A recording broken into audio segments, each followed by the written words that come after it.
We're ready. Okay. If everybody will take their seat, we'll get started here.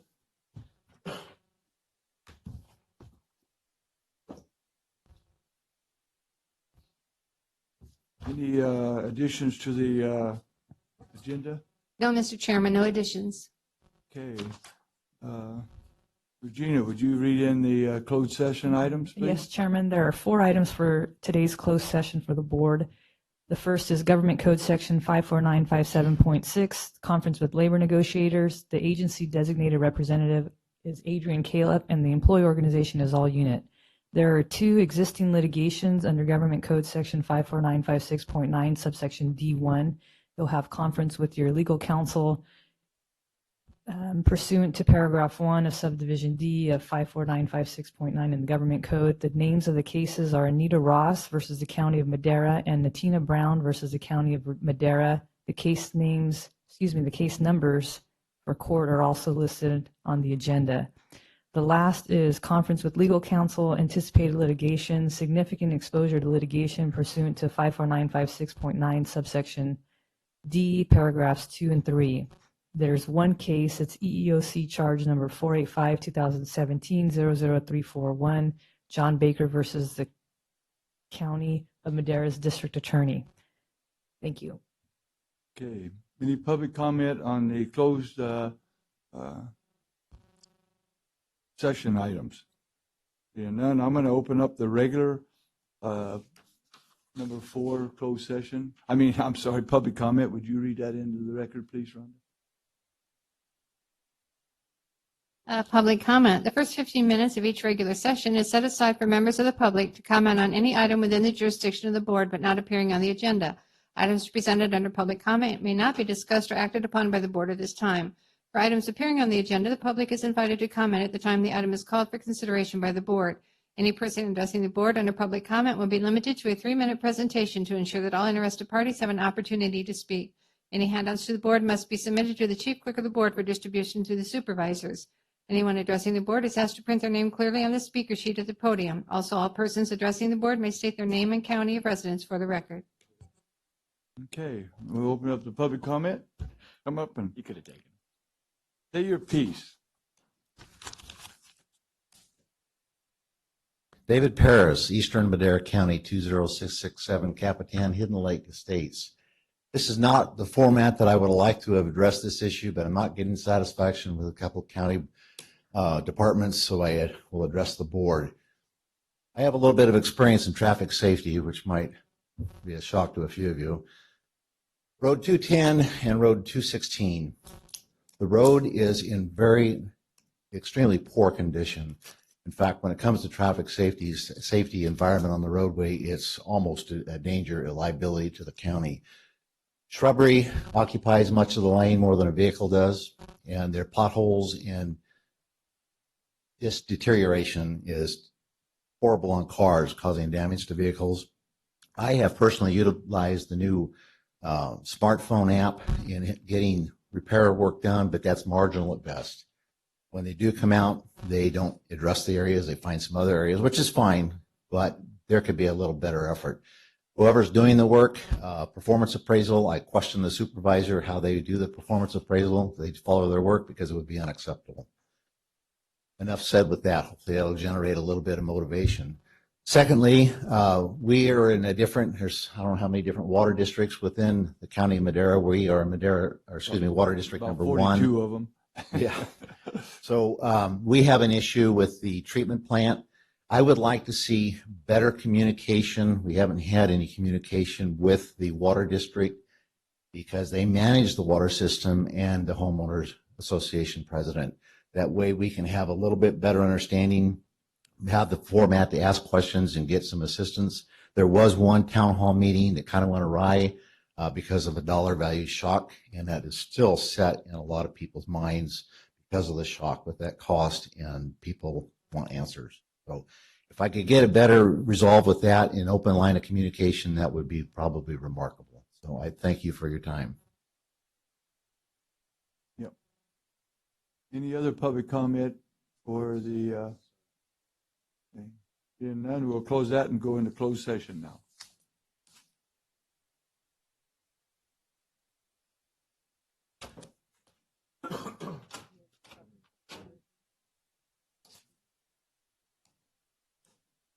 Thank you, buddy.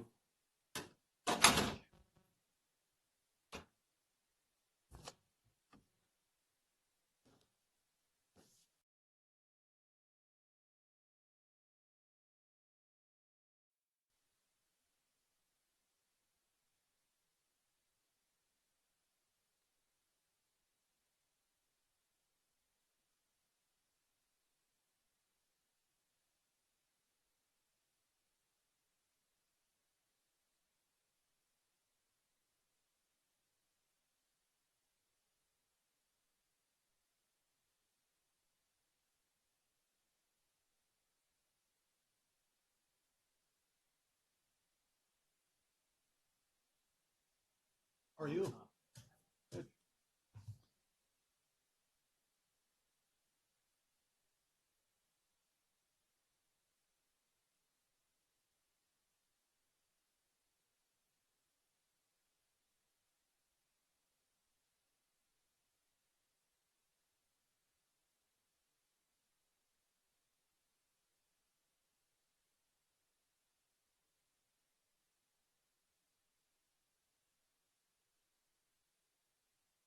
Good on?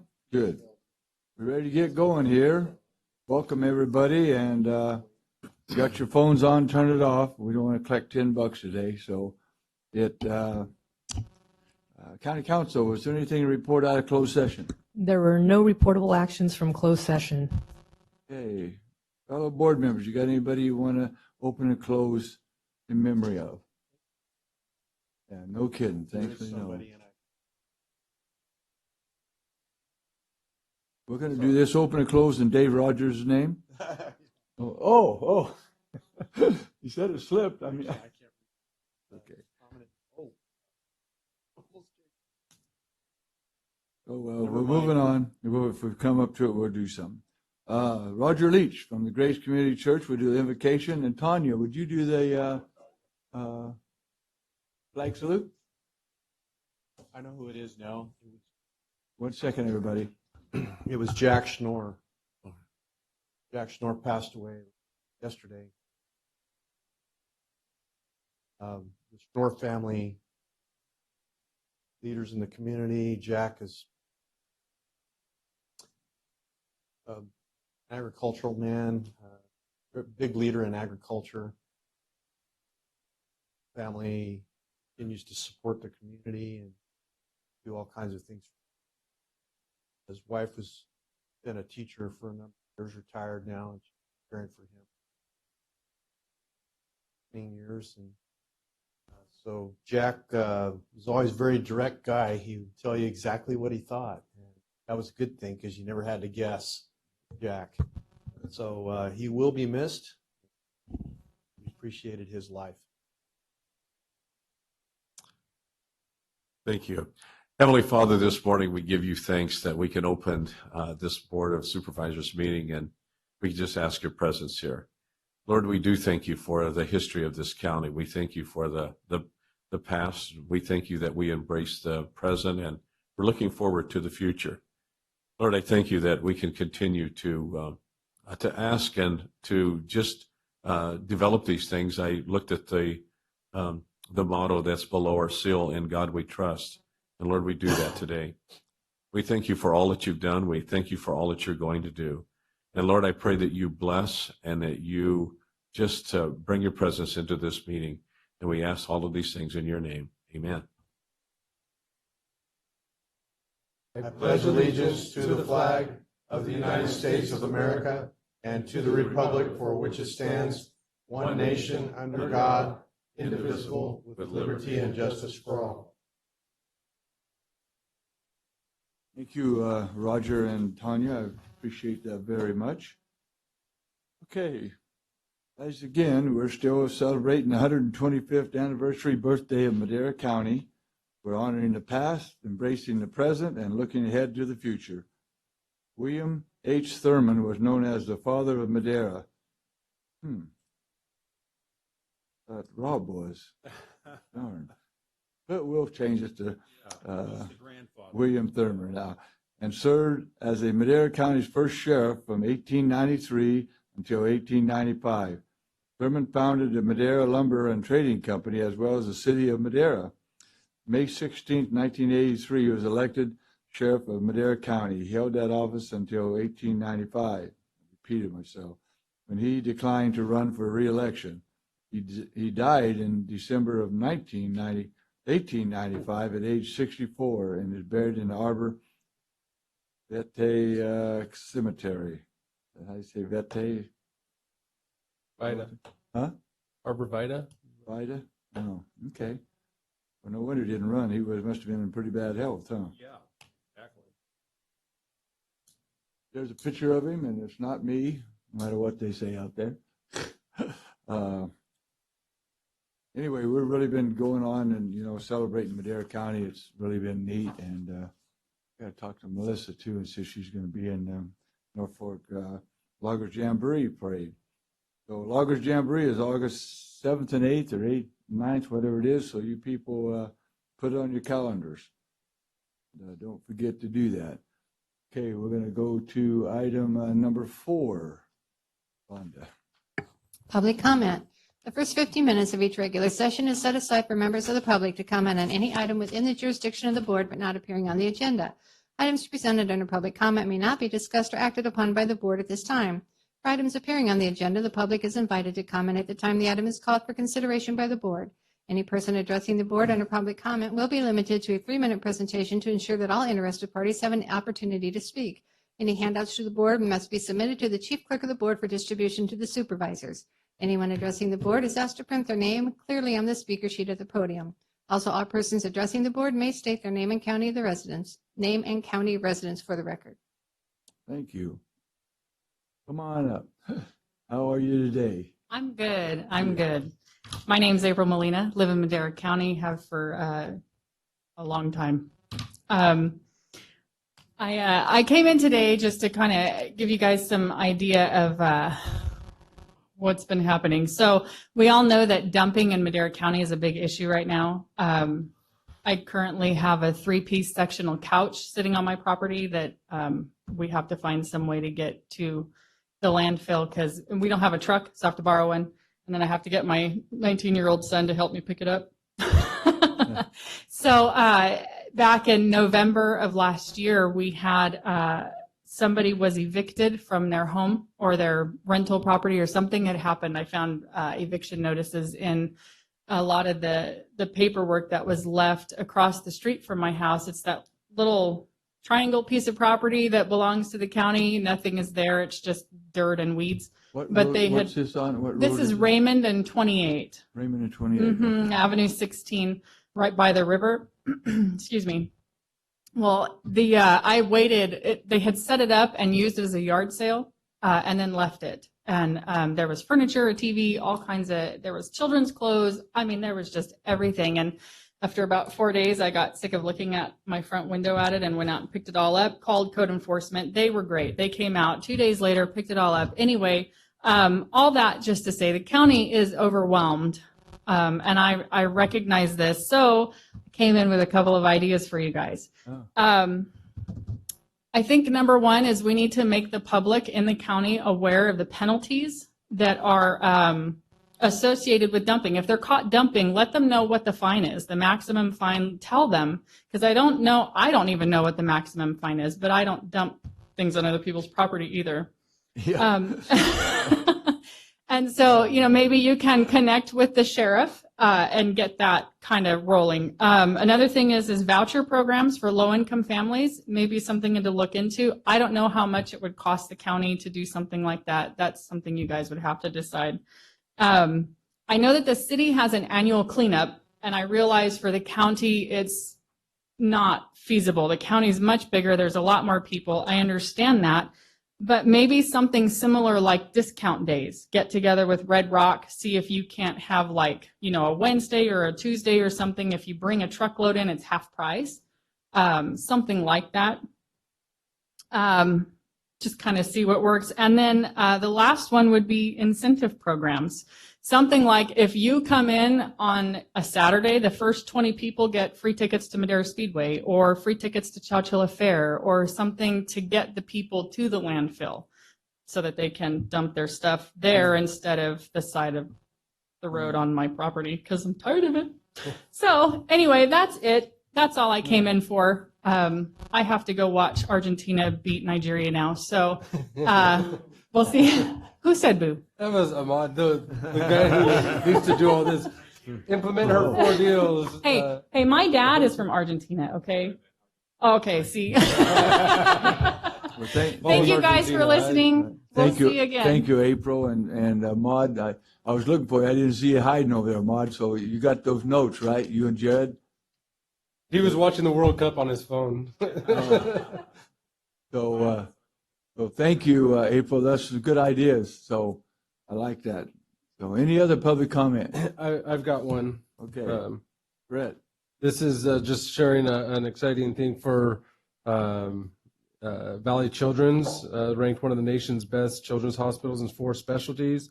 This is out of U.S. News and World Report, has ranked Valley Children's Hospital as one of the best children's hospitals in the country in 4 pediatric specialties in the new 2018-19 Best Children's Hospital rankings.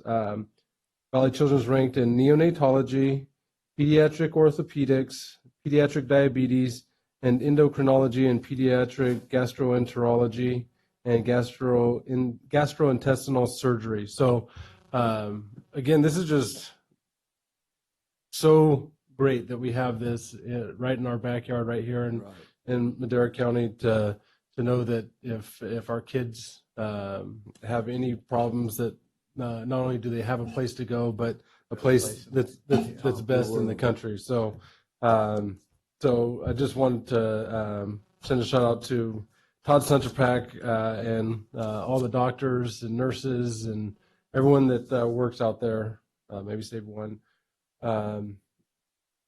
Just great job. Yep. Thank you. And well, we got under public comment. We might as well brag again about our ceremonial groundbreaking of our new social services and public health buildings out on 28. A great day, and I know we've been all working on this for many years, and it's come to fruition, and they're actually building it and going forward. So thank all the staff that was there to help. I'm not going to try to name them all because it was too many, and I'd forget somebody, and everybody I just want to thank. So, okay, now then we move into the consent calendar. On the consent calendar, we've got the item we're going to pull, and then I noticed on here, Rhonda, A1, I thought we were just going to change that dollar amount, or we're going to pull it completely? We need to pull it because in the backup, the budget adjustment also has that same amount, so it all has to be redone. So we got to pull, whoever makes a motion after we get the public comment stuff, M and man, N and Nancy, AA, AI, and AJ. So I'll open up the public comment on the consent calendar. Being none, what's the pleasure, board? I move. Oh, go ahead. Oh, I got oh, it's fine. I think both of you guys did. Go ahead. You make the motion. I got the think motion. Rob's got the second. Right, Rob? That's all right. Oh. Okay, but we got M, That's all right. N, AA, AI, and AJ. Whoever makes the motion. Second. Yeah, I think David has the first. Oh, David, and we're going to pull those 5 items. Yes. Okay, Rob? Yep. Okay. Roll call, please. Call for the vote. Supervisor Rogers? Yes. Supervisor Poitras? Yes. Supervisor Frazier? Yes. Supervisor Wheeler? Yes. Vote passes 4-0, 1 absent. Okay, now we're moving on to regular session, item 7A. 7A, Public Works Department Capital Improvement Projects. Discussion and update on the progress of the countywide pavement management program implementation.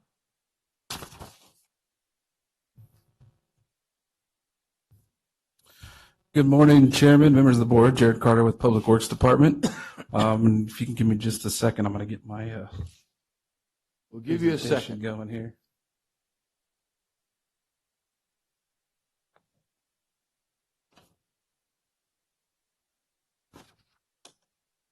Okay, here we go. All right, well, good morning again. My name is Jared with Public Works Department, and as you may recall, in the 17-18 fiscal year, one of the board priorities was for addressing our road network. And as part of that process, what we did is we went into contract with a company called NCE to evaluate our road conditions and prepare our payment management system. And so we are in the process of doing that right now and wanted to give you an update on where we're at with that. So as you can see on the slide here, this is the general scope of the services that are performed by NCE. It involves essentially collecting all the data, processing the data, and then developing the system that we will use to generate budgetary analysis and reports, as well as tie to our GIS system so that we can present information graphically to the public, to your board, and others who have questions about it. We're currently in the survey phase or the data collection phase. You can see there we have about a little over 2,000 miles of roadway that we're going to collect data on. That include the maintenance system? Yes, that includes county maintained roads and all of our maintenance districts. We have about a little over 1,500 miles of county maintained roads, and the remainder would be maintenance districts. Currently, as I mentioned, we're collecting the survey data. The consultant is utilizing a system or a device or a vehicle that drives the roads and evaluates the conditions, collects imagery and other information related to the pavement conditions, and then they'll take that and process it. So we actually have the vehicle here today that we wanted to give you a chance to take a look at and kind of see how it works. We're going to do that too.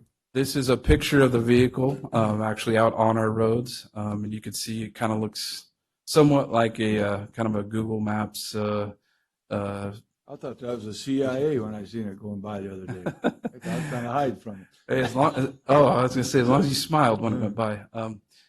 So yeah, this is the vehicle they're using, and it is driving our roads, and it's equipped with all kinds of sensors and things that collect, like I said, the data, images, and things related to pavement conditions. Currently, we've collected about 963 miles of our roadway network, so about 45% of it. And you can see in the map there what's been tested or collected. Primarily, it's all the west side, west of 99, and they're now moving to the east side and working their way up towards the foothill communities and mountain communities. So are they going to do 210 and 215? There was a man this morning at the public comment. So I believe 210 is in there. I'll have to double check our mapping that we gave them, make sure that those. But if they're in the maintained mileage system or in a maintenance district, they'll make get sure tested. that you check those two, and also do they do evaluate brushing on the side of the roads? We are getting imagery that's 360-degree imagery, but in terms of actually collecting all the information for things on the side of the road and along the edges of the road, there's limitations on that.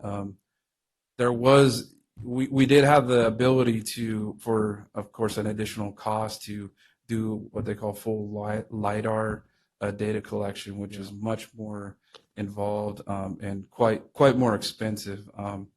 But the reality is that collects the pictures, the images in one point in time. So really, moving down the road, it's not necessarily beneficial to have that. It might grow data. 2 feet It before we get to it. might grow time, yeah. Right. Okay. So yeah, as we mentioned, we've got about 960 miles collected, and they'll continue to do that. Here's a few of the images of some of the roads that they've driven, and you can see some of the various distress types there. And it was interesting because we were out talking to them before the meeting, and they were actually asking us, what do we call some of these roads in terms of surfacing? Because they're not really pavement and they're not really concrete. And so what do you want us to call them? So we're going to have to work on that. But you can see that there's quite a few different pavement distresses represented by these images. And essentially, as they go through and rate them and evaluate, they're driving along and selecting certain rating criteria based on the test methods for collecting this data. And then all that gets processed and put into the payment management system that we'll be putting together. So again, the schedule, we're continuing to collect the data, expect to have that done sometime in July, and then they will process the data, and we'll meet with them to talk about maintenance and rehabilitation processes or procedures. In other words, the types of treatments that we're going to use to fix certain types of distresses that they've found. And that will all go into the decision tree that's developed as part of the system to tell us what we need to do on what road and at what time, and then the costs associated with that. And so we expect to have all that wrapped up and hopefully have a final report and the system in place by late this year, September, October. One more thing I wanted to share, and this is a slide, it's just a little blurry, I apologize, but this was a slide that was shared at the California Transportation Commission meeting in San Diego that I went to last month for the SB1 funding that we got for our Oakers Midtown project. And this was from the state financial person who was presenting this. And really what it shows is the bars represent the change in gasoline consumption year over year. So you can see that I think it starts in about 97, but all that red you see is that downturn in the economy when things went kind of in the recession. You can see how the consumption of gasoline dropped quite a bit, and then it has started to come back up in the in the more recent years, represented by those blue bars on the far right. The orange line actually represents the total consumption for the state. So again, you can kind of see that it was higher, and then right around 2008, it started to drop down, and it has started to come back up.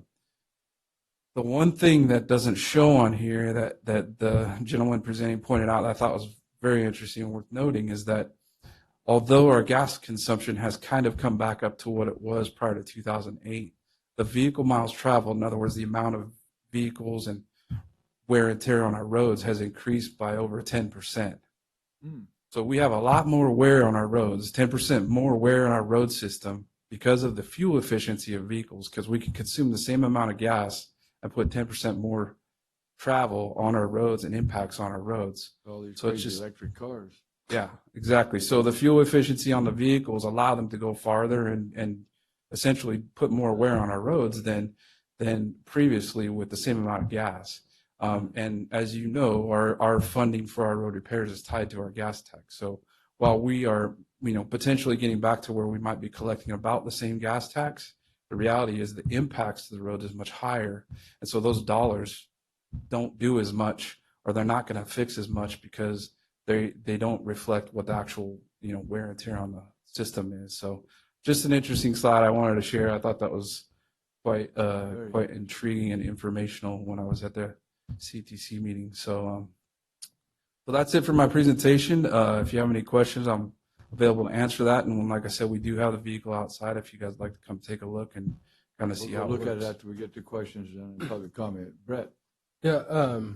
So as I've been out and talking with people when they keep asking about, our patch jobs and everything like that, and I always point to this as, we're going to have a better understanding so that we can actually fix the roads or do what's needed and with a plan versus just always managing by crisis. And so, but if in this, when it creates all the report, will it say, okay, in this year, and even if it's like 5 years out, this is probably where the money is going to be and it's going to fix this road? Can we point to a time and space that says this is when your road is actually going to be fixed?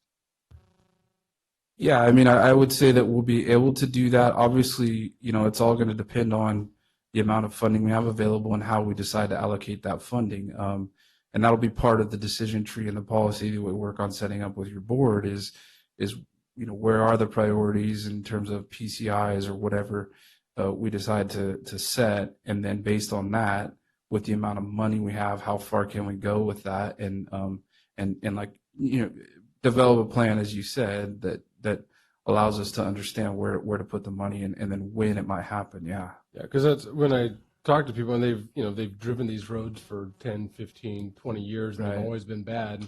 yeah. So even if they had, and they've said, even if I have to wait, but I know that it's going to happen, that will reduce a lot of the stress Sure. level, and they just want to be in the queue knowing that it's going to happen. So Sure. that'd be great to be able to take out and show people. Yeah, one of the things the other things I would say is too is every other year I think it is they do a statewide local needs roads needs assessment. The last assessment was I believe 2016, and in that assessment they showed a backlog of about 60 something billion dollars. In other words, it would take that much to bring all of the roads in the state, which are primarily local roads, up to what they call a best management practice standard. So in other words, a road that can be maintained. But then when you get to that point, then you have an ongoing maintenance cost, right? And that's the thing is, understanding the maintenance cost is something that sometimes doesn't really translate to public all the time, right? Because a new facility is great, but if you can't maintain it, it becomes an old facility very quickly. Yeah. And then you're kind of back where you started. So that's the challenge of that. But it just seems like we're putting some of those maintenance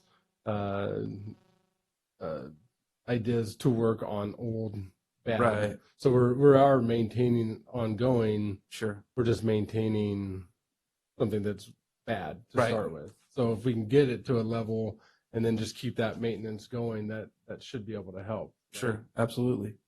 I just think this is fantastic. I'm in terms of looking forward and not, it's going to be a big lift, but I really appreciate you guys going forward with this and doing it. I think it's going to help everybody a lot. Thank you, Mr. Poitras. Just a couple items. First of all, just to echo Brett's remarks, I think this is fantastic. This pavement management system, it's going to make our decisions in terms of road repair more objective, and rather than who's screaming the loudest or whatever. And so, second of all, I think the reality is that they're not going to be able to keep up with road repairs. I mean, when you've got 1,500 miles of roads, and maybe with SB1, we've gone from this much money to maybe this much money. It's still we're hopelessly behind, and the reality is a lot of these roads, especially in the west part of Madera County, were established. But in the west, they were established when there was a lot of need for labor, back before mechanization. And so you'd have a labor camp on everybody's ranch. We had one on ours. And so there were a ton of stores and huge population out here. And once technology came along, tractors and things of that sort, there was just less need for traffic on these roads. And so we may need to look at some other alternatives at some point, for some of our roads, just because, again, the realities of going from this many cars on a road to this many cars, and then other roads, it's expanded. So again, this is a great system to be able to track that. But the final thing is, when you mention the CTC presentation, and I imagine Jim Medaffer probably had some comments in regards to that, because he's been really involved in the vehicle miles traveled movement. You can see that, in spite of, you said it, I mean, there's all these higher mileage cars on the road, and yet there's not as much money coming in because people aren't using as much fuel. And so we're going to have to be looking at another system at some point. There's not going to be enough gas tax that we can charge people to repair roads. So it's going to have to go to more of a vehicle miles traveled. And right now, in our area, we still have a lot of people that have lower mileage cars. And so they're paying in excess of what other parts of the state are paying for the gas tax. So, and then for vehicle miles traveled too, in rural areas that have to go further to get to, essential goods and services, it always seems regressive on our rural areas, But right now, essentially a gas tax is a vehicle miles traveled, because the more gas you buy, Right. But it's Except for the electric cars and all the that. electric cars don't pay a thing. So it's like, that's why you get to something where the electric cars are paying per mile, as well as the people that are getting 20 miles per gallon on trucks Yeah, are paying. I agree. Yeah. Supervisor Anyway. Rogers. Last year during the reduction of road funds availability for our roads department, I did a little deal online on Facebook and posted it. And the fact is that when you consider all the factors with the deficient amount of money that we were given to do roads and the fact that the state took 50% of our road money away, we had enough money to barely do 4 to 14 miles in the entire county. So you're never going to catch up under that scenario with the problem. And so we have to become even more creative in our approach to how we're going to deal with this unsolvable issue. The math isn't there. You could keep pouring money. You could pour millions more into the system and still not solve this problem. So one of the things that we're going to have to do is focus on arterial roads, and I think this is going to help us do that, where cars travel more frequently, focusing on those arteries. Then I think also in analyzing the need to decrease our inventory, and we can do that by evaluating where roads go, how they're used, if they're needed at all, and find a way to decrease the inventory by perhaps grinding up the road and then spraying it with a dust retardant. And if people want to use that road, they can still use it, but we don't have to pave it. And I think that's a simple way of getting rid of potholes, because a lot of the roads in back east are passable. In the Midwest and what have you, you go back there, they're gravel roads, but they're passable, and they're not, Right. you're not bumping down the road on this solid surface it doesn't have any give to it.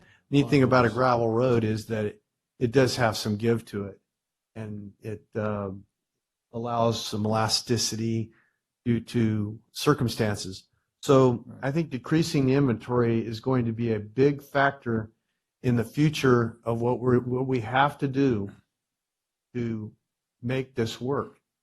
And I think the public's going to understand. In fact, I think they would prefer it. There were a lot of people. I had a town hall not too long ago, and a lot of people at that town hall were like, when I mentioned grinding up a road and spraying it with a dust retardant, they were like, yeah, I'd prefer that.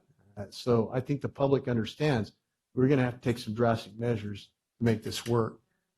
Anyway. Okay. The 1A, Major 1A, there is money in there to repay a lot of it. It's $700 million of the money they borrowed out of that, the government. So that's in there. And it also has some funding that the electric cars and stuff have to pay. It's not enough, I don't think. It should have been a lot more, but at least it has some in there. And it was nice that we've already got almost $8 million out of that $180 already that we haven't had for 3 or 4 years. So that's been a good plus. Frazier. Yeah, with that, I mean, are they still doing the rebates and the tax incentives? So they're incentivizing people to pay less taxes. I don't know. It makes sense, huh? Doesn't make any sense. They're counterproductive. Yeah.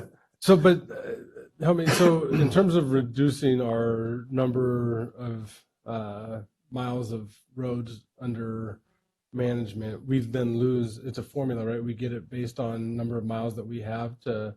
That's correct. Our gas tax funding, our highway users tax funding comes through formulas that are associated with the number of vehicles registered in our county and the number of maintained miles. Right. So vacating mileage is certainly an option. You don't have to take care of it at that point. However, it will affect the amount of funding you get. And you could do that. One second. I'm sorry. You could still do it. Hey, Brett's got it. Go ahead. I'm taking his thunder because so you can grind it up and that becomes still part of the maintain Thank you. mileage? Yeah. Yeah. Yeah. So the answer is yes, it could still be part of the maintained mileage. And Good man. quite honestly, there's been I know that there's quite a few counties that are looking at doing that sort of thing and returning, we call it returning roads to dirt. I've seen and been part of a few workshops and seminars about how to do that and you know the way to do it in a way that it still maintains its you know its shape and its structure. And obviously, you know, the dust control is a thing because we have our Airborne stuff in our there. airborne folks that certainly Absolutely. watch that closely in terms of lower elevation valley type roads. So there are some things that we have to contend with and work through as far as returning roads to dirt, but it is an option that we can look at for sure. Does the pavement management system, does it take into account traffic counts, or do we have traffic counts on each?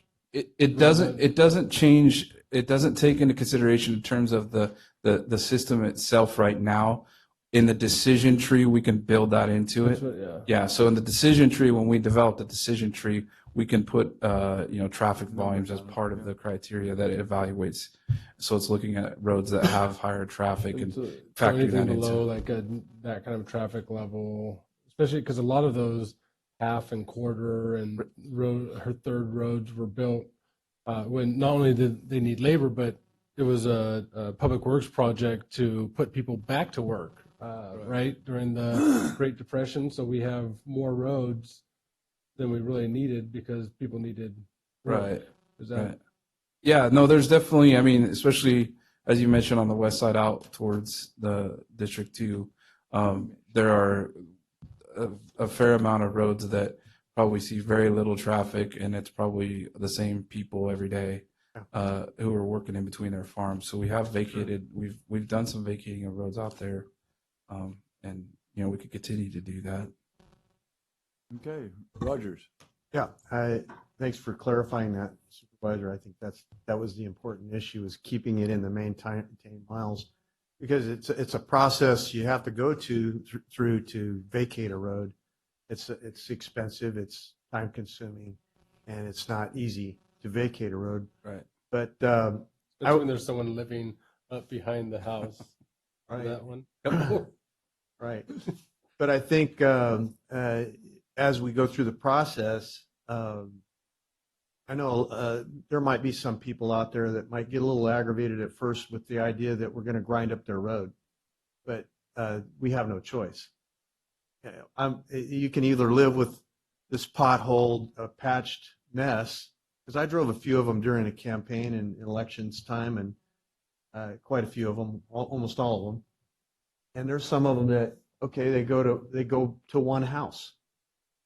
And I think that person, after driving on a ground up road that's dust controlled, would much prefer, I know I would much prefer driving on that than what they're driving on now. And I think they would find it more palatable. Yeah, I could. So I think we have to end up in that situation. Any public comment on Jared's presentation? Okay, we're going to take 5 minutes to go out and look at that machine. All right, thank you. Okay, thank you very much.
working. As long as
like fourth floor in the board chamber.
Yeah, that would have been good. Hopefully you guys had a good time.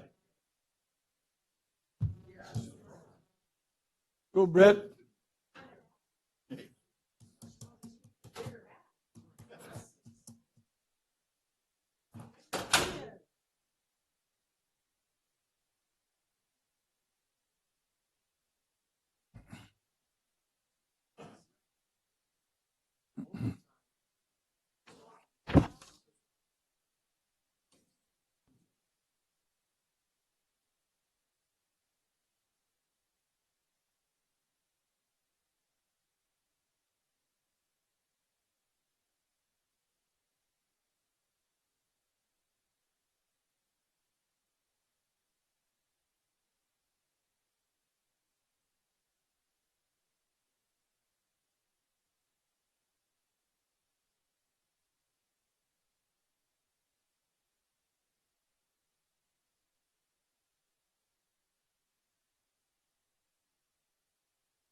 At a later time, we've got some meetings going on, so we'll discuss that at a later date. So 7B, we're pulling. And then we will. This one. Okay. Oh, okay. Item 7B. I move to pull item 7B. Any public comment on 7B? Seeing none, roll call, please. No, it's, do we put the make motion on this? We don't put it on that one, right? Since we're pulling it? We can, you can There'll still still be a vote. motion, yeah. Yes. Yes. Call for the vote. Supervisor Frazier? Yes. Supervisor Rogers? Yes. Supervisor Poitras? Yes. Supervisor Wheeler? Yes. Vote passes 4-0, one absent. Okay. Now we're going to go to the 11 o'clock hearing. Public Works, you want to read that into? 6A, Public Works Department Municipal Services Division. Hearing to consider adoption of a resolution to increase tipping fees for disposal at the Fairmead Landfill and North Fork Transfer Station by Red Rock Environmental and Matco Disposal. Well, I'm just going to intercede right now and say that we're going to hopefully pull this. We've got Todd Miller's audit that's out there right now being addressed. We've got a lot of things to talk about before we bring this to the public and try to go over some of these numbers when we don't even know our own selves what these numbers are. So I'm entertaining a motion from ours. Move to pull item 6A. Continue it. I'll second. Any public comment on this? Seeing none, roll call, please. Call for the vote. Supervisor Frazier? Yes. Supervisor Poitras? Yes. Supervisor Rogers? Yes. Supervisor Wheeler? Yes. Vote passes 4-0, one absent. Thank you, guys. Okay. 7C. 7C, Information Technology Department, discussion and consideration of approval to hire Juan Watrago at the ESTAP as the Geographical Information System Manager effective July 1, 2018. Morning. Or afternoon. Yeah, still morning, isn't it? It's still morning. Yeah. Good morning, Tanya Say, Chief Information Officer. The item before you today is a continuation of what you guys approved earlier this year, was a GIS manager. We conducted a panel interview earlier in June. Sitting on the panel was the sheriff, the assessor, the CAO, Matt Traber, and myself. We selected a Mr. Juan Watrago. He is currently working for Fresno County. He has close to 20 years of GIS experience. He did accept the position. However, the only step that will cause him to not take a decrease in pay would be hiring him at the E-step. So the item before you is requesting that we are able to hire Mr. Watrago at the E-step of the GIS manager. Any questions from the board members? I've got one. This is something that I thought we've needed for 10 years, and it's just, if we got one that's got that much experience, I think it's going to be well worth it just to get our records and maps up to snuff. I mean, it's just unbelievable what it is. So I have surveyors complaining all the time about them. So anyway, this is great, a great deal. So any public comment on this? Seeing none. What's your pleasure, board? Move to approve. Second? Second. Roll call, please. Call for the vote. Supervisor Frazier? Yes. Supervisor Rogers? Yes. Supervisor Poitras? Yes. Supervisor Wheeler? Yes. Vote passes 4-0, Thank you. one absent. Thank you. When's he starting? We got another good one from Fresno, man. We just keep getting those good people over here.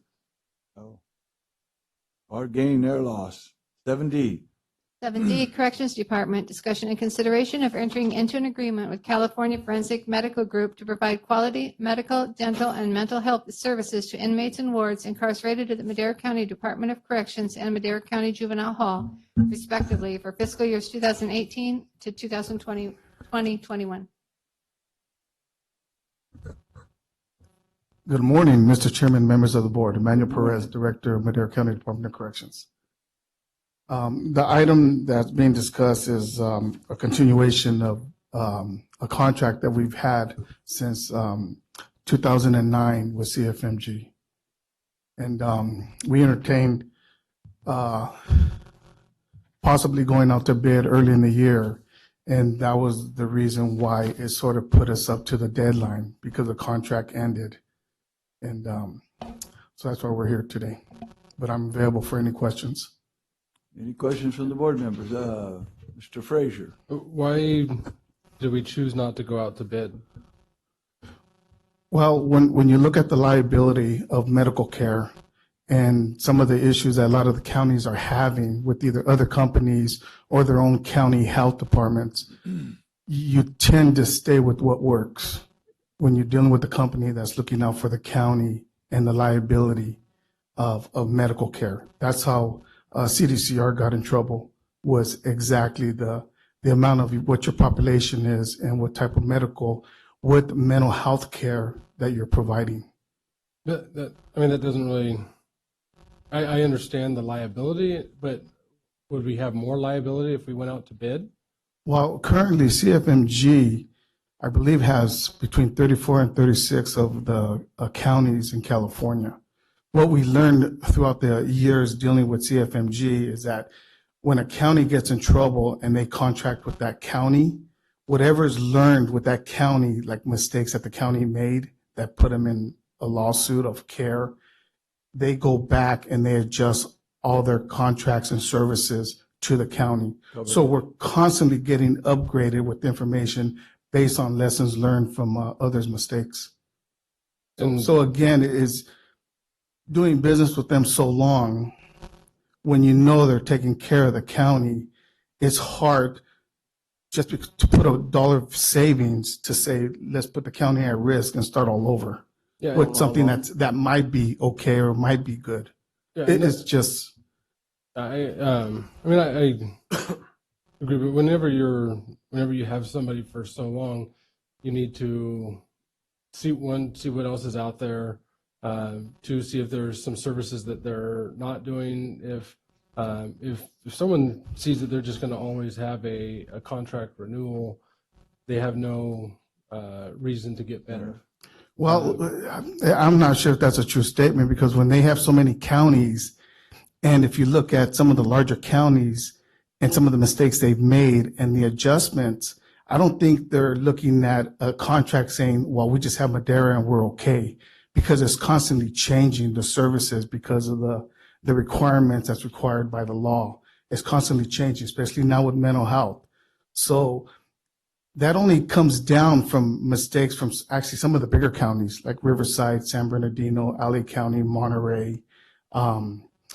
So I wouldn't say we're stagnant or we're happy, because we do talk to all the other counties in the state of California, just like they're always talking to us, saying, hey, what's going on with Madera? Why are you okay with CFMG? Because this is who we have. But they're getting into trouble. They're getting into litigation. So the field of medical care is not stagnant. It's constantly changing, and care is always getting better. Are we having there's no litigation, there's no? Well, I wouldn't say issues that no are because coming we've out? had some actual suicides. So it's too early to tell. But we've also, I can honestly say, we've also had a lot of attempted suicides that CFMG has directly been involved with in saving lives. So we're looking at the type of care that we're receiving in service to our population. Yeah, I just don't understand why we didn't go out. Like, I still can't understand why there was not a bid process. Well, when we looked at it in January, because the process takes so long, we did entertain, but because the process took so long, our concern was having the county not covered. How long does the process take? I've seen it take up to a year and a half. You got something you want to say? I just supporting what Chief has said. Every day on a research, Name, please. Supervisor Mike Gonzalez, Assistant Director of DOC Madera. The research that we did was every day we get out on the California Sheriff's Officers Association. And when we come up to challenges like this, we put it out. That covers the 58 counties that are out there, and we get feedback. And it's important to note that out of the 58 counties, there's only 35 to 36 counties that are actually privatized for medical services. And the feedback that we got was at least 33 to 34 of those counties have CFMG. So that's a good marking. The other component of this is where medical care is going for the future. CFMG not only offers that, but they came to us with the ideas for the changes in the law that's going to be required for each county to give medical care, to include optical care, dental records, how they're kept, to include new changes in HIPAA laws as well, and then medical records retention. So this is a company that has not only been in the business a long time, but this is their track record. They're innovative. They're coming up with these solutions way before we get there, lessening the liabilities for the county, making the taxpayer, it's a better buy for the taxpayer, in our opinion. With regards to just if we're going to talk quality of care for the county and for the facility and the inmates, their quality of care has been second to none to this point. We don't anticipate any problems, but we never can't say things are going to happen particularly. Their cost has relatively been pretty comparable to others. So one of the most important things, and the caveat inside this contract is Madera County is also going to be participating in the Medi-Cal inmate program. CFMG has vast knowledge in dealing with that program as well, so that we are able to utilize the Medi-Cal inmate program to offset medical costs when those medical facilities are utilized in our local area. So that is a big We didn't help. have that before? We never had that before. We're going to be participating. I believe the board approved that last month, like May 15th, I believe. Right. So that's in place. CFMG has vast knowledge on how to work through that bureaucracy of getting those accounts payable through the system with a proper coding, so that any local facility that we use in the area will get a return on their dollar a lot quicker than waiting.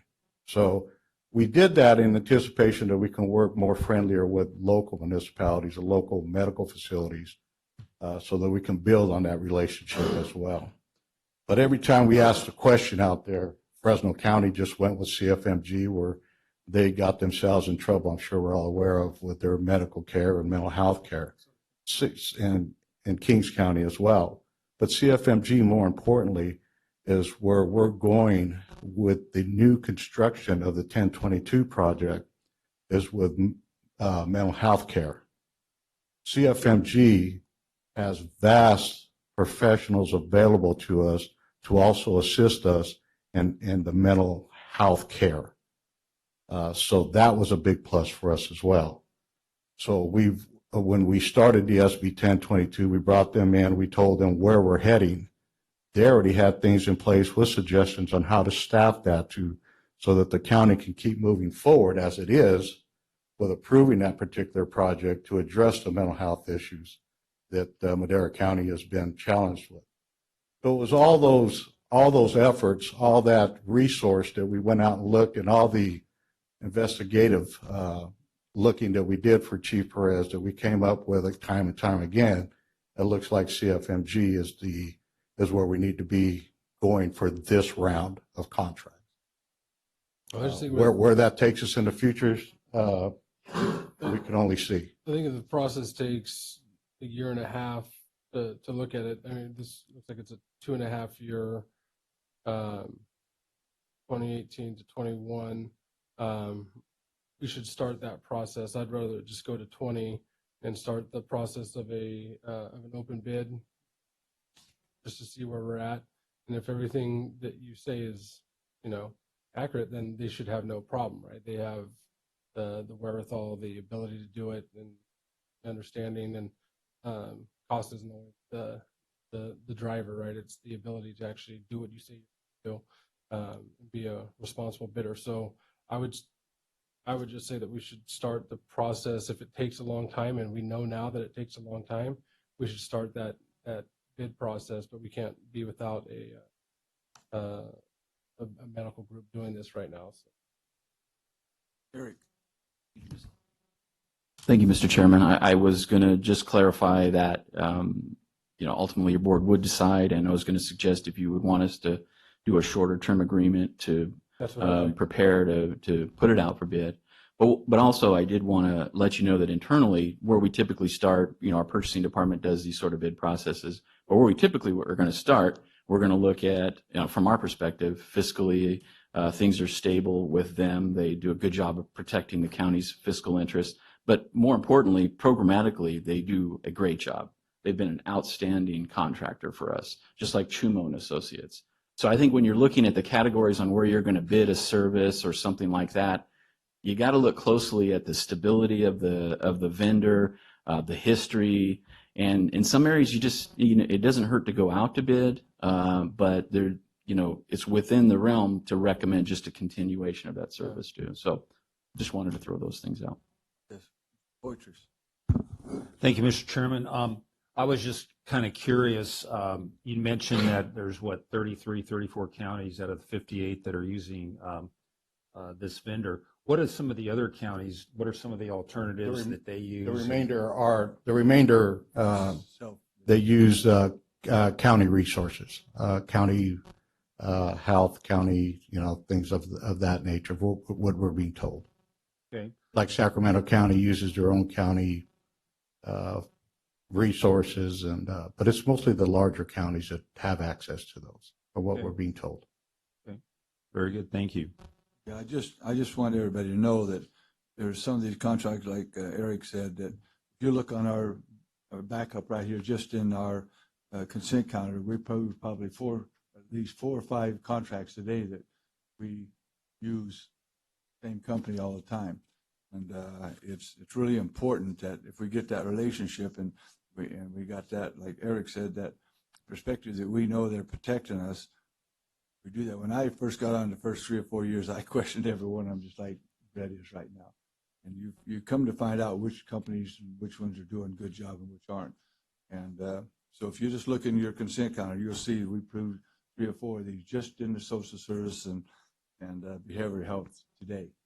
We do that when you do these agendas, you'll see we do at least almost one every meeting, almost.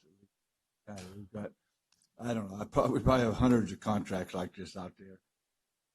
And there's always good time to check and see if they're working good, but they're this good like this, I don't have no problem with it personally. So.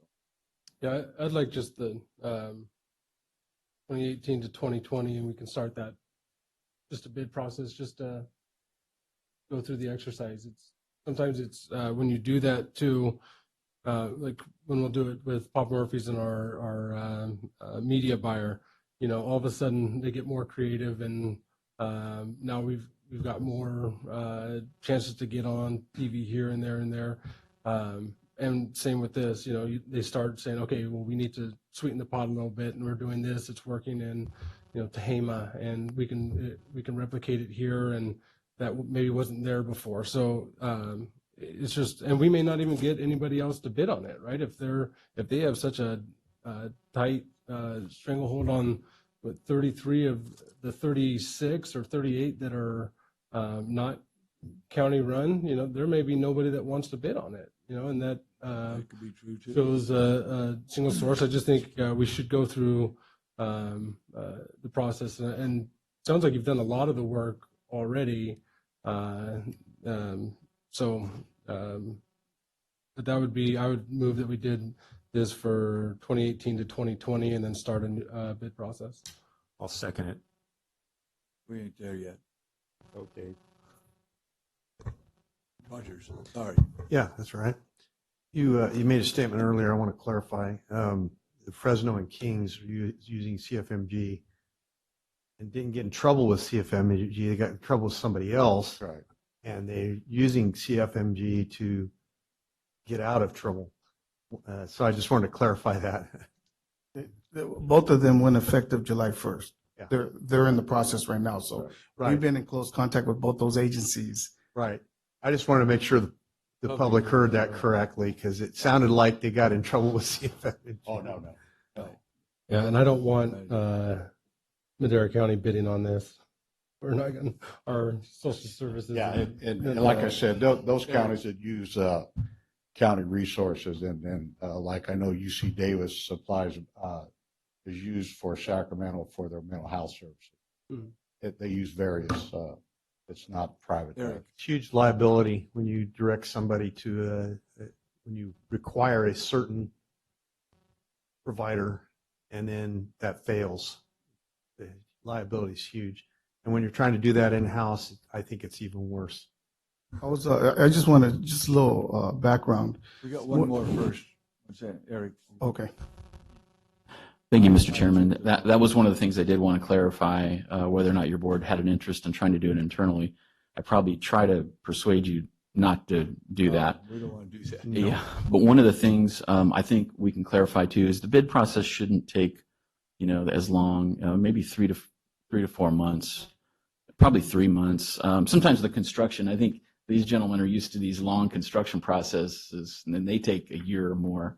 But I think this sort of a service bid would only be maybe 3 months or so. Okay. And I agree with Eric. I think it all depends how many presentations you got to sit through. I based the judgment on the time because we just did our jail management system, and that was another process that you have to give everybody the fair opportunity, just not do the presentation, but to do the site visits and everything. So it was just a lot of scheduling, and Okay. Open up to the public. From the public, what's your pleasure, board? So are you saying, so we should, if the bid process takes 3 to 4 months, but we need to have this in place, right? So would we do it through beginning of the year? Your board could just extend it through the end of the calendar year, and then we could prepare to conduct a process starting in January of 19. And then will that have that, the Medi-Cal, in it, or are we just extending the old one? Medi-Cal contract. project is for the fiscal year 18-19. Okay. Yeah, that's already, and we already voted that in. yeah. So yeah, I'll just, I move to extend it through the bid process or through the, It may be Does that cleaner to make do the certain- fiscal year. If Okay, it ends through with the the- fiscal year, maybe we do through June That of works. 19 and then put it out to bid. okay. Regina. Yeah, and as part of the motion, you can ask us to revise the resolution based on your motion with the proper end date, and we'll make sure the clerk of the board gets the correct resolution. Make What that she's, motion. yeah, that motion with all the lawyer speak. He's doing a motion to do that, goes to the end of the fiscal year with the idea of going out to bid for that for the following. Mhm. Second? It's okay to do it now? Yeah.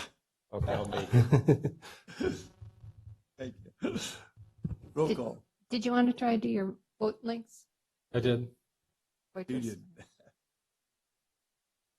Call for the vote. Supervisor Frazier? Yes. Supervisor Poitras? Yes? Supervisor Rogers? Yes. Supervisor Wheeler? No. Vote passes 3-1, one absent. Thank you. Okay. 7E.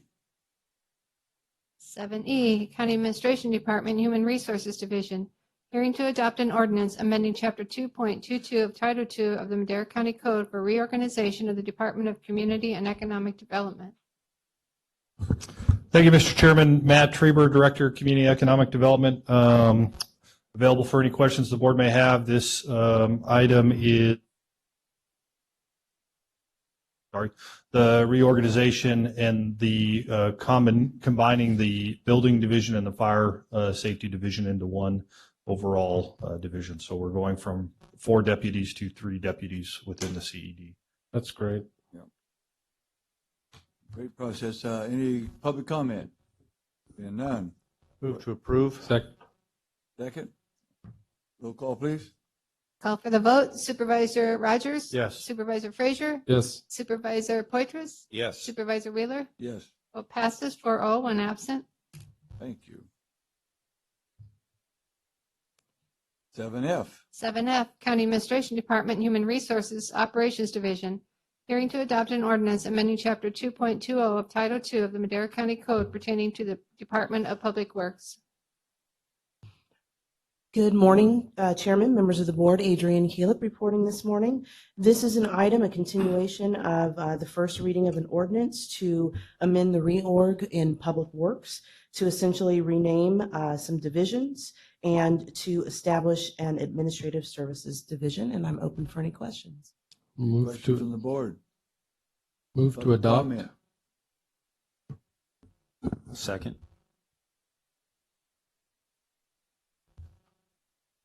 Call for the vote. Supervisor Frazier? Yes. Supervisor Poitras? Yes? Supervisor Rogers?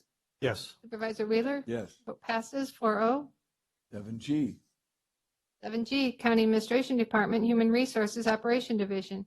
Hearing to adopt an ordinance amending Chapters 2.17 and 2.23 of Title II of the Madera County Code pertaining to the Office of Development Services and the Department of Water and Natural Resources, respectively. This is another item that's a continuation from the first reading. And this particular item will establish a deputy director position within Water and Natural Resources. And in addition, this item will put the oversight of flood control within the Department of Water and Natural Resources. And I'm open for any questions. Any questions from the board? Any from the public? Being none. Move to adopt. Second? Second? Call for the Roll vote. call? Call for the vote. It's not letting me make the motion. No, we're, Yeah, I'm I can trying try to. again. There it goes.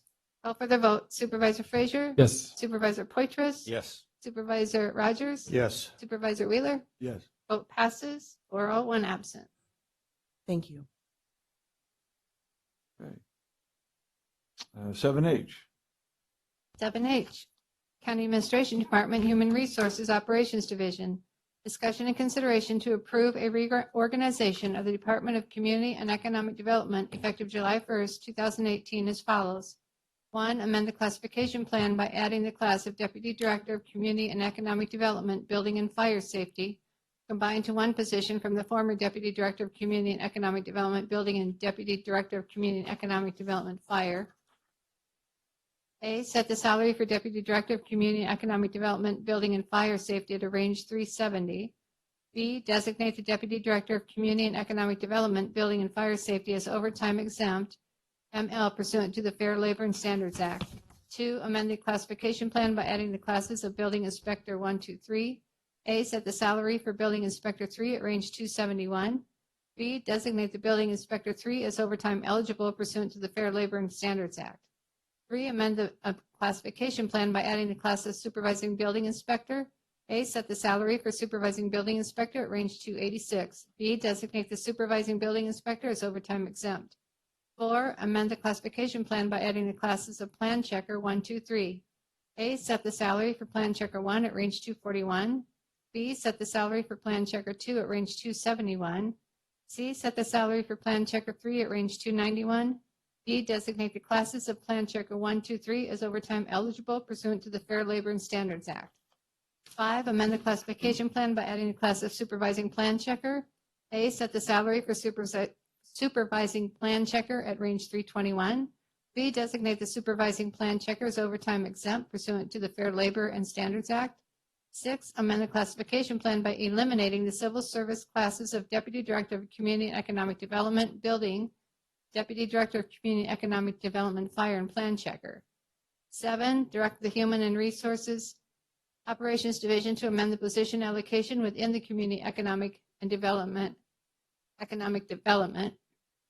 A, flex staff 5 full-time employee positions up the building inspector 3 level. B, flex staff 1 full-time employee position up to the supervising building inspector level. C, flex time 3 full-time employee positions up to the plan checker 3 level. D, flex time 1 full-time employee position up to the supervising plan checker level. 8, direct the Human Resources Operations Division to amend the position allocation within the Community and Economic Development. Wow. You got that all done? I missed half of it. Could you go back over the second half? Unfortunately, looks like you got a couple more of these. Do you need some water? Thank you, Chairman Matt Treber, Director of Community Economic Development. I should have on the previous item certainly thanked Adrian's shop and Roseanne, especially in her shop, for the assistance on this. I did want to make clear through all of that, we are not adding additional staff from what was approved in the 17-18 fiscal year budget and our 18-19 fiscal year budget. I want to make sure that's clear. What we're doing is really trying to put in a level structure that would provide opportunities for staff to move up and promote within those, and also provide those supervising building inspector and plan checkers as we see a significant increase in the demand on the building, especially on the building side with all the new construction that's occurring, to put in those positions of individuals that can supervise and assist in the functioning and running of that division there. So I'm here for any questions the board may have. Any questions from the board members? I just want to thank you and the staff. We've been working on this for a while now, and it's really come to fruition now. And what's really good for this whole thing is like this, it's still going to make it better for our public. That's the biggest thing. And more timely inspections, more people that can do them instead of just 1 or 2 people that can specialize in one item, and they can't, when the person's sick or something, they can't go out and get that inspection stuff done. So I'm just happy you guys have worked this out, and it's, in the long run, it's actually going to be a money saver, I think. So, Brett. Yeah, thank you. On the building inspectors, are we having a hard time recruiting for those? I know for a while we couldn't find any, so we had to go out to the. That is currently still a concern that I have. It has been difficult recruiting and bringing in building inspector. It's a statewide issue. The state's office, architect's office, has had similar concerns. So we have a contract in place certainly to provide some backfill. We do have an opening still in the department that's available, right? And we intend to try to fill that here shortly. But we are keeping up with the demand. You call by 4 o'clock today, and we'll be out there for an inspection tomorrow.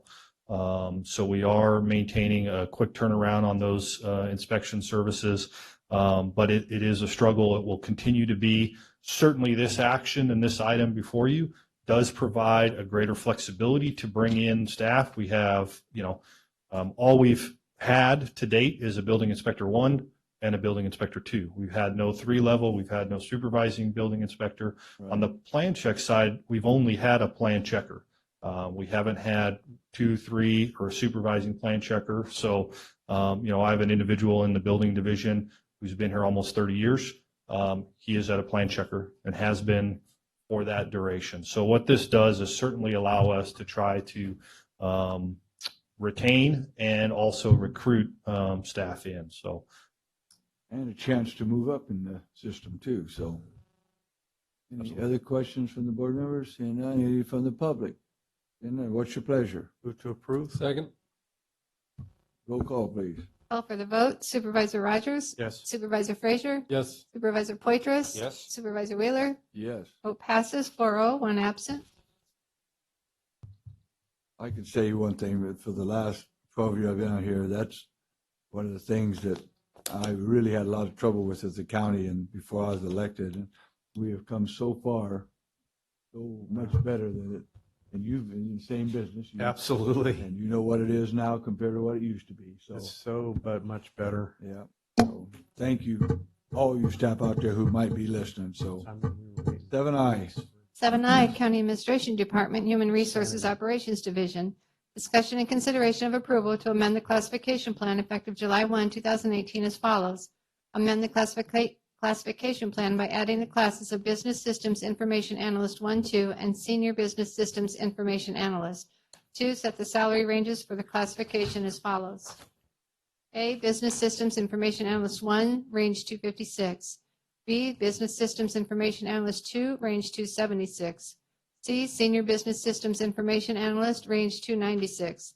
3, designate the Business Systems Information Analyst 1-2 classification as overtime eligible pursuant to the Fair Labor Standards Act. 4, designate the Senior Business Systems Information Analyst classification as overtime exempt pursuant to the Fair Labor Standards Act, with this class receiving straight time for any overtime hours worked. 5, allocate the Business Systems Information Analyst 1-2 and the Senior Business Systems Information Analyst to the professional unit for the bargaining purposes. Thank you. Adrian. Good morning, still morning. Adrienne Caleb again reporting. This is an action that will establish a classification series within our classification plan to act as a departmental liaison between the department's systems needs and our IT department. And so we currently have a couple of departments who have that need. There's not an action today to add this particular classification into any one particular department's classification or position structure, but within the budget, there was a position that was established for the DA's office for this particular purpose. And other than that, I am open for any questions. This is actually going to be a very good addition for our county because there are certain departments out there that have special systems needs. And we already have an IT department that is almost at capacity, and that this will actually be further assistance and will assist in developing systems and making sure that systems within the departments are working optimally. Thank you. Any questions from the board members? It's just like I said last time, it's just absolutely needed to keep our whole system flowing and growing the right direction without adding a bunch of people just to add like we used to do. We had 1,700 employees. I always said the only reason they had so many is because some boss wanted somebody to haul out the garbage. They'd hire somebody to do it. Now they got to earn it. So thank you, Adrian. Public comment? And none. What's your pleasure, board? Move to approve. Second. Roll call. Call for the vote. Supervisor Rogers? Yes. Supervisor Frazier? Yes. Supervisor Poitras? Supervisor Wheeler? Yes. Vote passes 4-0, one absent. What do you guys want to do? You want to keep going or you want to have a break for lunch? And we got a couple of hearings after lunch. I don't think we're going to make it. Still got quite a few to go, so you want to go ahead and have lunch? There's 7K and 7L. Okay. Or we have a hearing after? Yeah.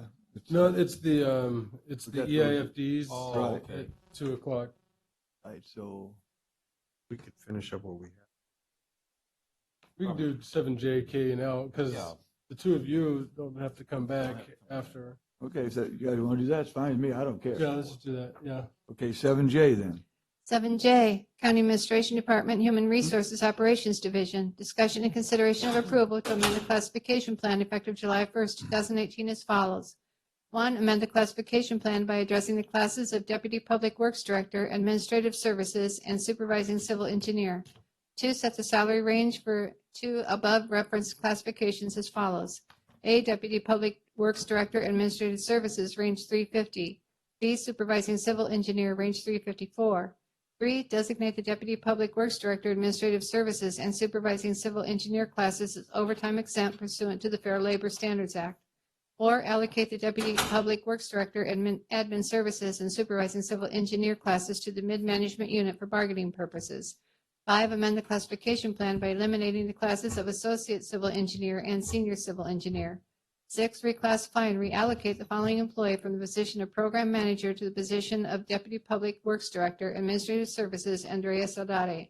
7, direct the Human Resources Operations Division of County Administration to amend the position allocation as approved in the 2018-19 fiscal year budget in Org Key 01300 and 11800 to reflect A, Org Key 01300, A, eliminate the 1 full-time employee unfunded position allocated to the class of Deputy Public Works Director. B, eliminate all references to the classes of Associate Civil Engineer and Senior Civil Engineer. Org Key 11800, A, reallocate the 1 full-time employee Senior Civil Engineer position to the class of Supervising Civil Engineer. 8, approve and establish a 7.5% incentive for employees in the following management classifications who possess California state licensure as a professional civil engineer, Public Works Director, Deputy Public Works Director, excluding Deputy Public Works Director Admin Services, Supervising Engineer, and Development Services Engineer. 9, approve and establish a 5% incentive for employees in the following staff level engineering classifications who possess California state licensure as a professional civil engineer, Engineer 1, 2, 3. Any question from the supervisors? I just want to say that I think item number 8 especially is going to help us retain some of our engineering, because every time we turn around, we lose another one. So I think this will be a big plus in keeping our engineers. Did you want to ask somebody something? No. Oh, okay. No comment, any public comment? And none, what's your pleasure, board? Move to approve. Got And a still second? on. Brett? Yeah. Okay. Roll call? Call for the vote. Supervisor Poitras, Yes. Supervisor Frazier, Yes. Supervisor Rogers, Yes. Supervisor Wheeler. Yes. Vote passes 4-0, 1 absent. Okay, item 7K. 7K, County Administration Department, Human Resources Operation Division. Discussion and consideration of approval to amend the classification plan for the Department of Water and Natural Resources effective July 1, 2018 as follows.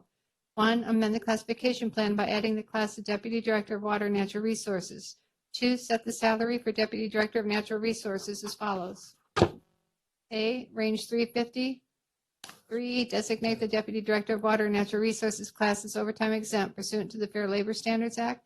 4, allocate the Deputy Director of Water and Natural Resources class to the Mid-Management Unit for bargaining purposes.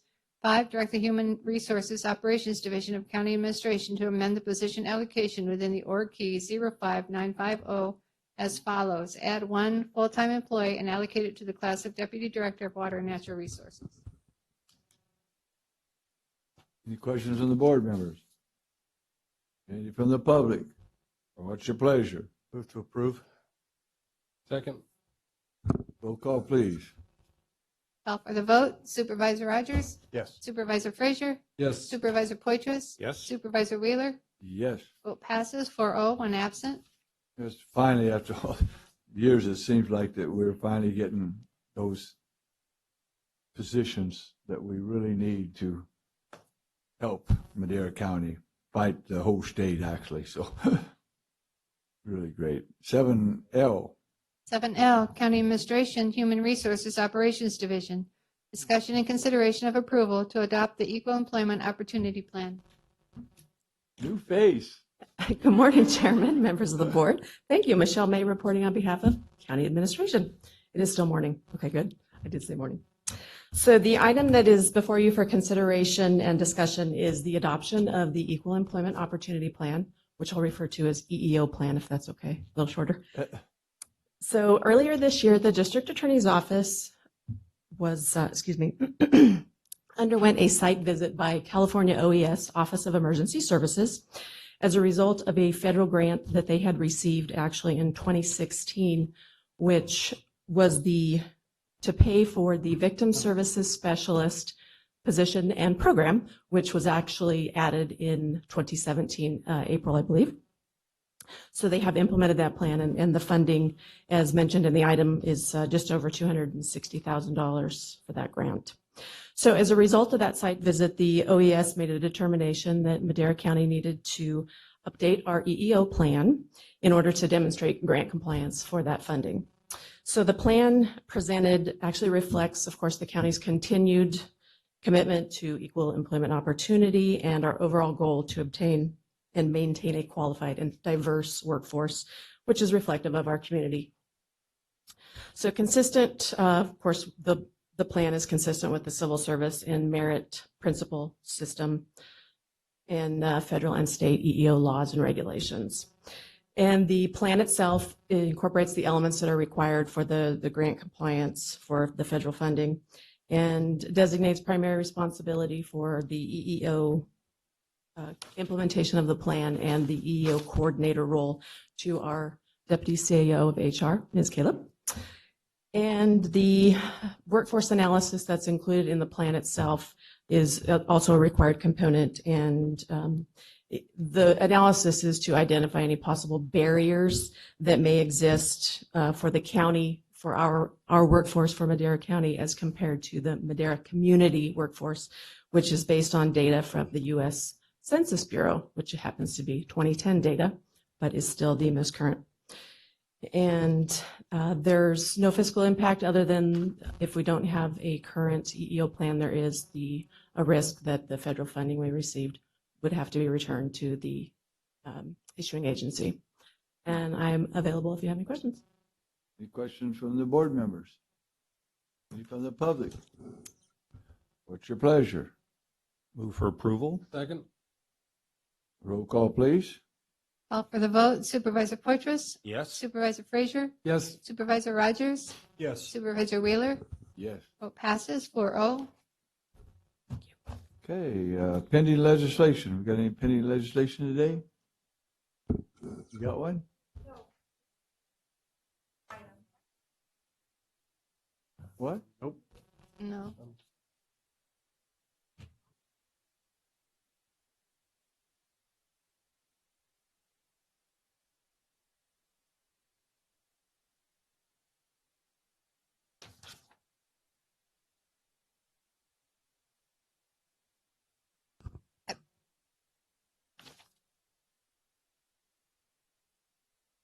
Around?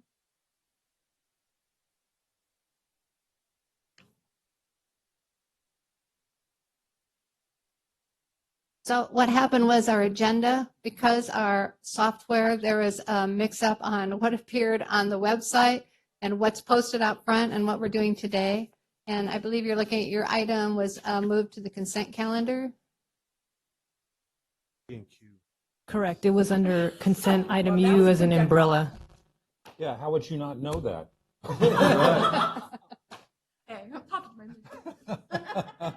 What's wrong with you people? Yeah. Great presentation. Yes, we are. Nice. You got to see how we're doing things. Deborah, you can't beat that. Sorry about that. Okay, now, any pending legislation? Seeing none. Supervisor report, Mr. Poitras. Yeah, we Wait, got hold on. one pending legislation. Oh, you have to jump up here, hon. I asked Stephanie to give an update on a piece of legislation that's really important to us. Stephanie and Agneson, Director of Water and Natural Resources.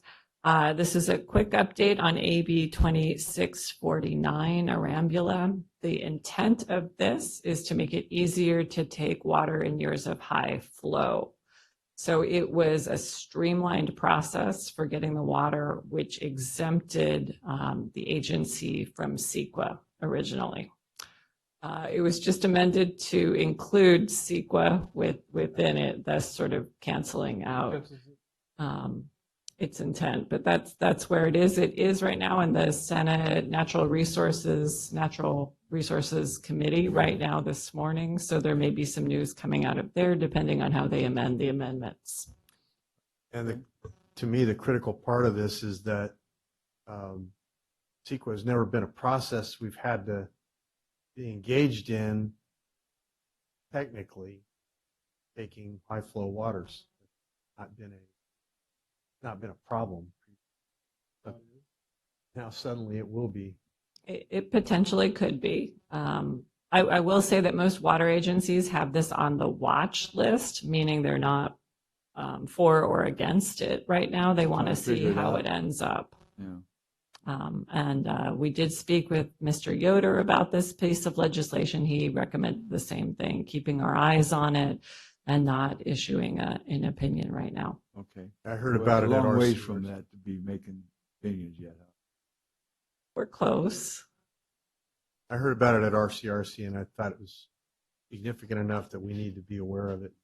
Okay. It changes the game completely for us. Well, could people say that we affected them environmentally down by taking high flow water? Certainly. And there's also the reason it's on the watch list for water agencies is there's a concern about people north of the Delta taking more water. That would leave less water coming through the Delta and potentially increase the chance of restrictions for the water projects. Here we go. Yeah. Okay. Any other Thank you. pending legislation? Thank you, Stephanie. Thank you. Supervisor staff report, Mr. Robb. I went to a Fresno Madera Agency on Aging meeting last week, as well as a behavioral health meeting. And on Friday after our groundbreaking, I went to UC Merced to attend a meeting put together by Assemblyman Adam Gray to discuss the expansion of a medical school here in the Valley. Oh, not at Yes, Merced, someplace else? Well, actually, UCSF already has some stuff going on in Fresno, so it'd be in conjunction with the current activity taking place in Fresno as well as UC Merced, kind of a joint project. And How about Madera? well, we're right in the middle. It's I know. definitely regional. Yeah. Okay. Dave. I attended RCRC Okay. Brett. Tuesday. Just wanted to compliment Councilman Will Oliver and Chief of Staff Anthony Duhon for their pop-up event, Madera 125 in downtown Madera. I forgot to do it last Tuesday, but it was a great event. People out there dancing in Cesar Chavez Plaza over on East Street between, but it was a great event. Saw just a wide variety of Madera out there having a good time, safe, family fun. Perfect. Okay, Brett, I just said it, Tom. Nothing to report. I have no report, You had Chairman. it blocked off. Eric. Nothing to report. Gina? No report, Chairman. Rhonda? No report. I have nothing either, so thank you guys, and then we're going to adjourn this meeting, and then we'll come back at 1:30 and do the Riverstone Public Financing Authority meeting first. Thank you. And, oh, and by the way, there's no July 3rd meeting. We canceled it, so cancel it out. Happy birthday, America. Yep.